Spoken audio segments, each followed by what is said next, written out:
Hi po sa inyong lahat. Welcome po sa aking YouTube channel, Thinking Pinoy First. Ang pag-usapan po natin ngayon ay tungkol po sa God loves the Philippines. Mahal pa rin ng Panginoon ang bating bansa at yung blessing in disguise, yung Marcos Duterte break up. So yan po ang title ng aking content ngayon sa aking YouTube na Thinking Pinoy First. So, mahal ng Diyos ang Pilipinas. Yan po ang unang topic natin. Bakit po? Di ho ba siya ay minura-mura, nilahit-lahit na ng nakaraang presidente ng Pilipinas. Hindi lang si Santo Papa, kundi ang Diyos natin, minura niya. Pati ang kabuuan ng Kristyanismo ay hindi siya naniniwala sa Christianity. Minalit niya yung Adam and Eve na istorya. Blessing in disguise po. Dahil lang sa kahulugan ng Tagalog ang blessing in disguise ay buti na lang or may biyaya na nakatago. Blessing in disguise or buti na lang may break up yung Marcos Duterte na unity team. Ang tanong po natin, paano or kung hindi nag-break up, nagiwalay ang Marcos Duterte, ang mga anomalya kaya sa flood control ay masisiwalat at yung pang mga ibang anomalya nung nakaraang administrasyon. Alam po naman natin yon, yung mga Parmali, mga AJK, marami po. So, ngayon, lahat na ng corruption, lalong-lalo nga niya sa usaping flood control ay pinaimbestigan ni PBBM. Kung hindi po sila siguro nagiwalay, wala po ganitong mangyayari.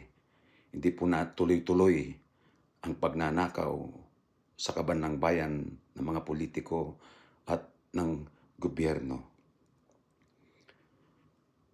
Kung hindi rin siguro nagiwalay, baka hindi mananagot si former President Duterte sa kanyang kasalanan sa pagpatay ng maraming tao sa ICC. Kaya nga po nandun na sa ICC.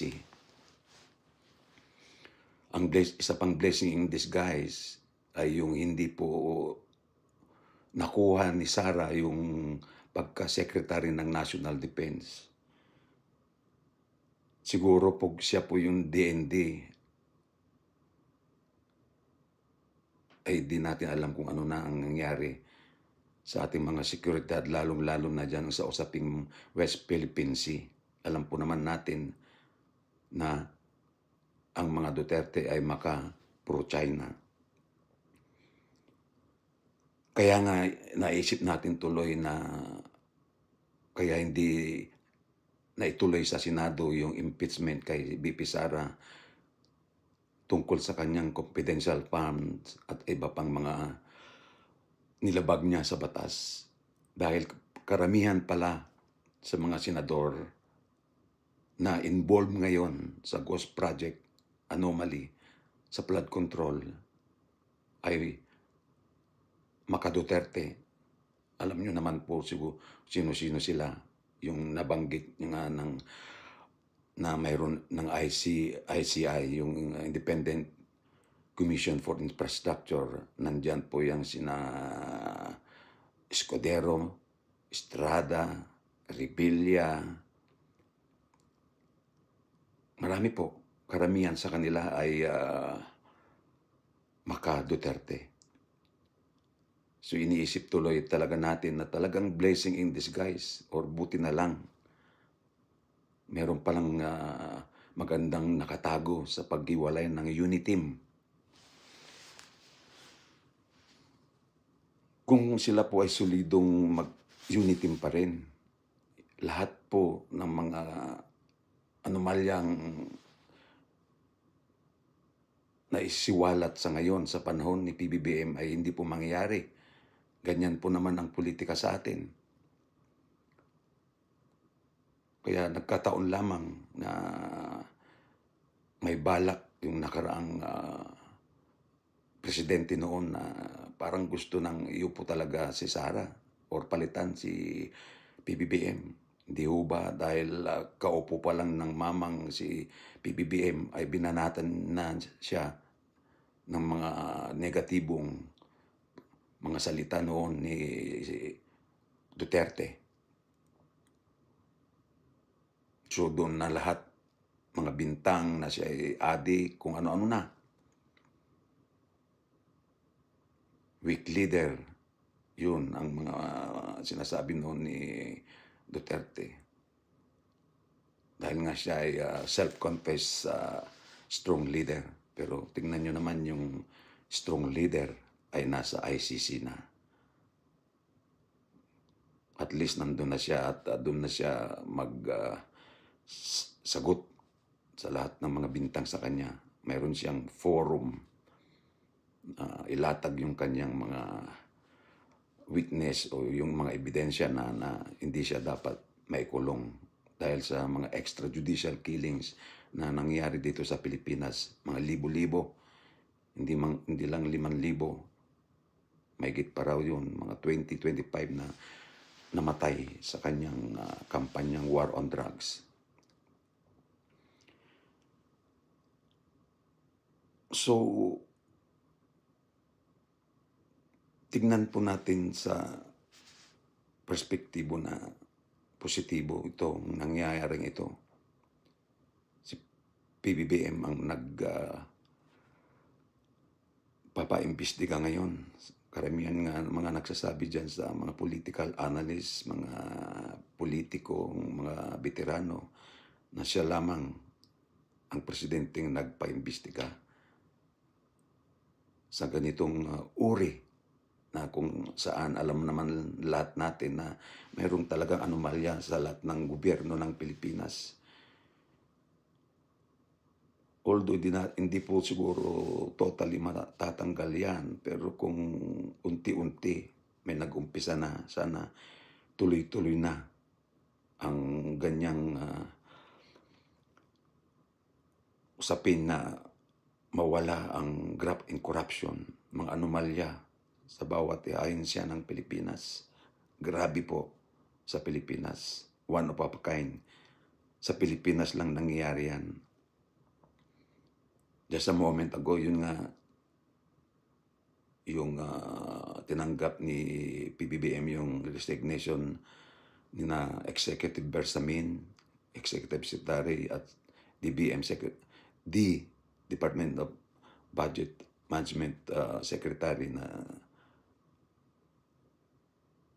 nag-resign, so tinanggap niya. So dito natin makikita na talagang gusto linisin ni PBBM ang ganitong graft and corruption.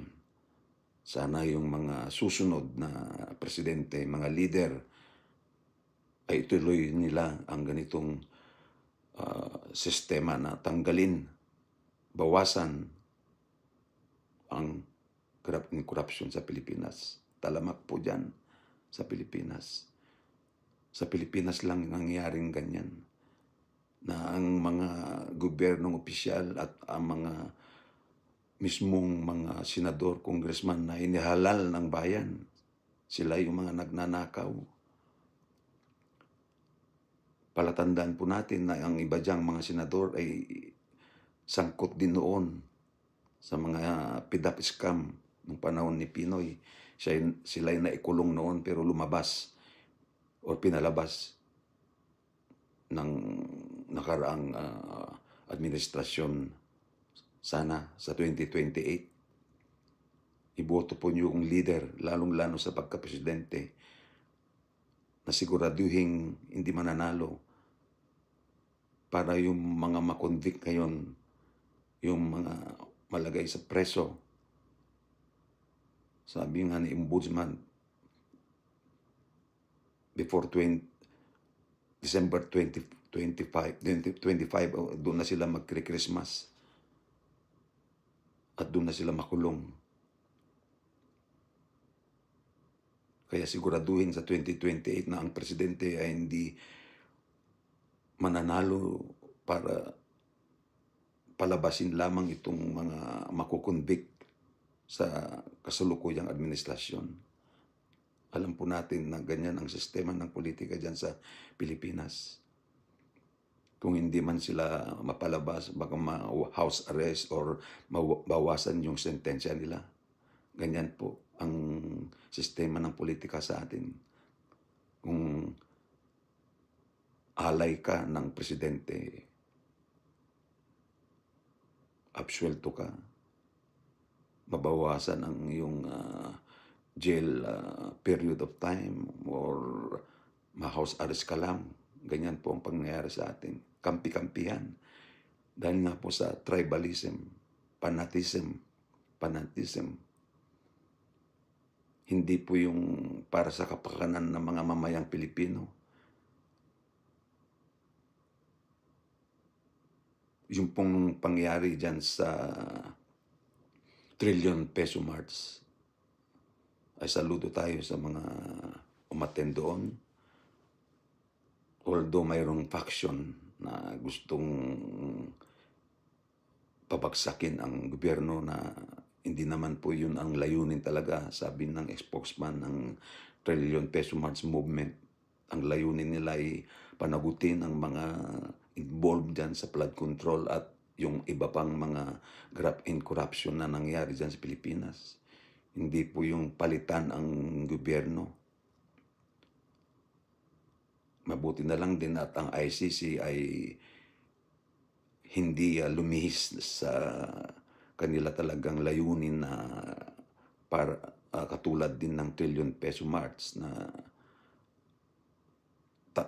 panagutin lamang yung mga sangkot sa mga anomalya. Hindi yung pababain si PBM o palitan ang gobyerno.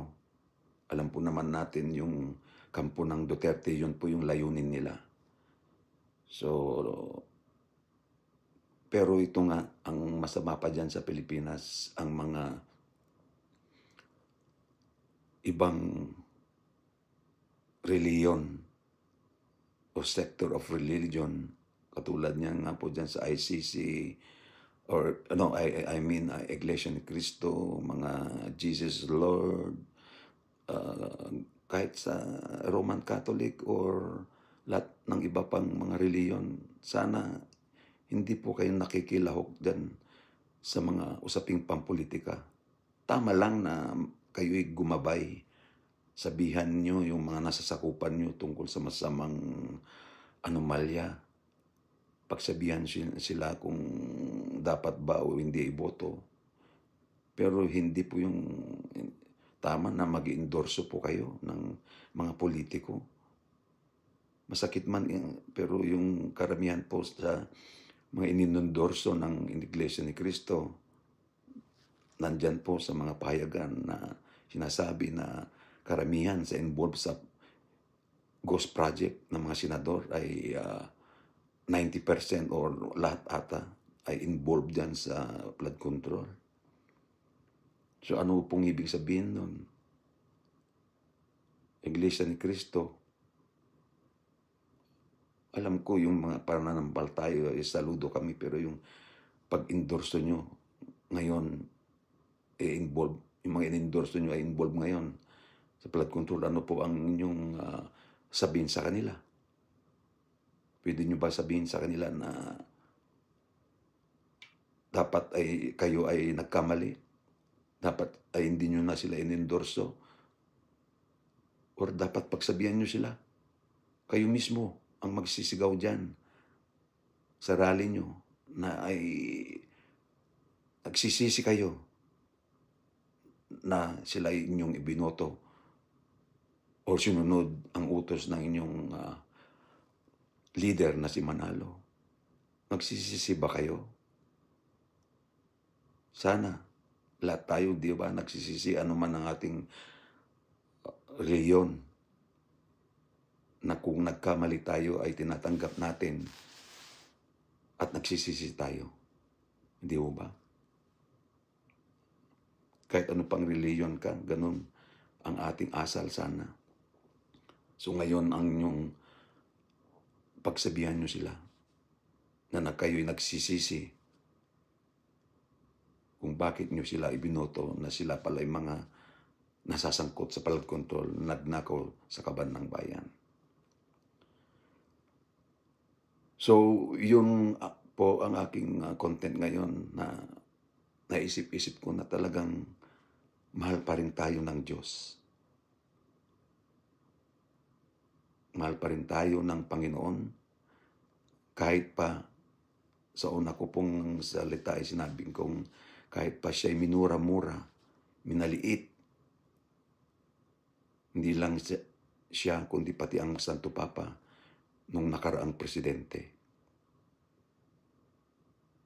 Pero sabi nga, ang Panginoon ay palaging may paraan. Kaya nga sabi ko, blessing in disguise yung pagkawatak at paghiwalay ng Marcos Duterte Unity Team. So mayroon palang nakatago doon na maganda. Mayroong biyayang nakatago sa kanilang paghiwalay. At naniniwala ako na ito'y gawa ng Diyos. Dahil mahal po ng Panginoon ang Pilipinas. Alam po naman natin na majority dyan sa Pilipinas ay Roman Catholic. At yung iba namang mga reliyon ay ganun din naman ang layunin nila. May mga layunin maganda rin naman. Kahit paanong reliyon mo, iisa po tayong lahi. Tayo po lahat ay Pilipino. Sana po ay magsama tayong lahat para iwasan na o wag na pong iboto ang mga ganitong uri ng mga politiko sa susunod na 2028 election. Kaya po, sana lahat tayo ay magtulong-tulungan, magtulong-tulong at alalahanin natin na mahal pa rin tayo ng Diyos. Sa lahat ng mga nangyaring ito, ipagdasal po natin na mayroong patutunguhan ito na talagang makundi at maaresto at makulong habang buhay sana. Dahil wala na po naman tayong death penalty dyan. Wala pong death penalty. Sana makulong sila habang buhay, managot sila sa kanilang mga kasalanan. So, hintayin lang po natin yung proseso. Pero ang panawagan natin dyan sa gobyerno natin ay bilis-bilisan naman, lalong-lalo ko na dyan sa hukuman. Sana, panalangin po natin na sila ay makulong at habang buhay at huwag na pong iboto yung kanilang mga iniidolong mga presidente dahil pag manalo po yung kanilang iniidolo or ang kanilang sinusuportang presidente, ang mga senador na ito at iba pang mga opisyal ay may kakalabas ulit or mababawasan yung kanilang sentence. Sana tulungan natin ang gobyernong ito. Sana ipagdasal natin din po ang ating leader, lalong pamilya ng PBBM, na kaya nila itong dali sa tamang paraan para hindi po naman yung mabawasan na totally, kundi yung ito po yung umpisa lamang. Sana yung mga susunod na presidente ay ituloy nila ang ganitong hakbang para mabawasan po yung mga graft and corruption na dyan sa Pilipinas. Yan po ang nagpapahirap sa mga Pilipino sa ating bansa. So, maraming salamat po sa inyong pakikinig sa aking channel na Thinking Pinoy First. So, paki-like, subscribe po nyo ang channel na ito, Thinking Pinoy First. So with that, God bless us all. God bless the Philippines. Maraming salamat po.